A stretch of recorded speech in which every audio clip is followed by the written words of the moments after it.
कफ, बलगम, सर्दी, जुकाम, गले में खराश, खांसी, बहुत तरह के ये कफ रोग बहुत परेशान करते हैं।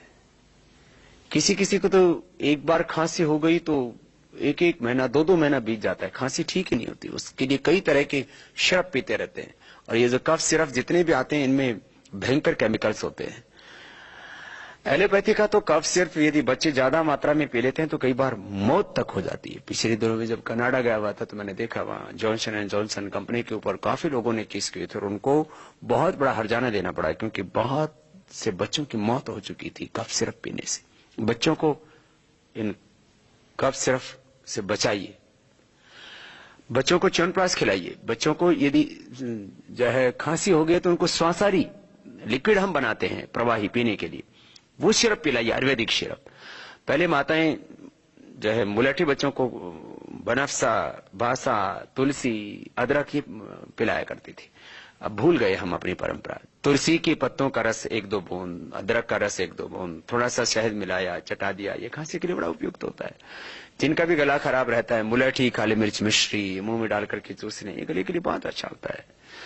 और गले के लिए बहुत अच्छा होता है, हम अंगूठे के नीचे से यहां से दबाते हैं, गले के लिए और थायराइड के लिए, दोनों के लिए। और भस्त्रिका, कपालभाति, उज्जाई और अनुलोम विलोम प्राणायाम।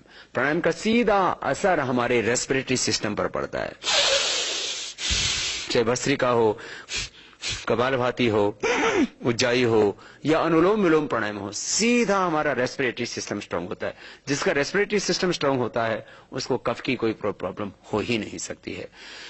कफ बलगम के लिए सौंठ, पीपल, काली मिर्च, इसको त्रिकुटा बोलते हैं। त्रिकुटा और त्रिफला हमारे यहाँ आयुर्वेद में बहुत प्रसिद्ध औषधियां हैं। ये सौंठ, पीपल, काली मिर्च, त्रिकुटा एक एक ग्राम शहद के साथ चाटने से किसी भी तरह का कफ हो, बलगम की प्रॉब्लम हो, ठीक हो जाती है।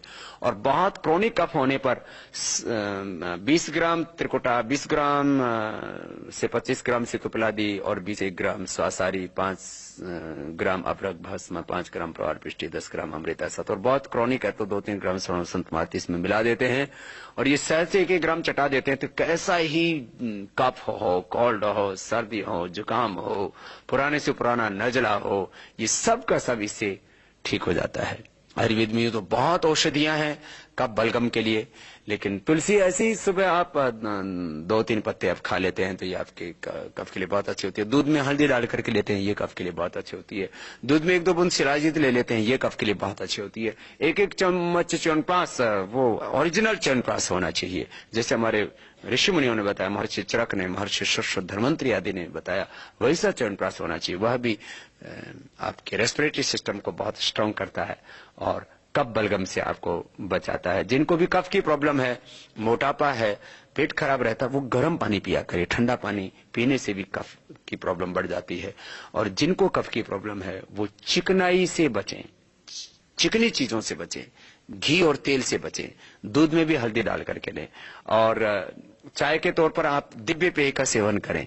इससे आपको कफ रोगों से तुरंत छुटकारा मिलेगा और प्राणायाम करने वाले को तो कभी कफ का रोग होगा ही नहीं।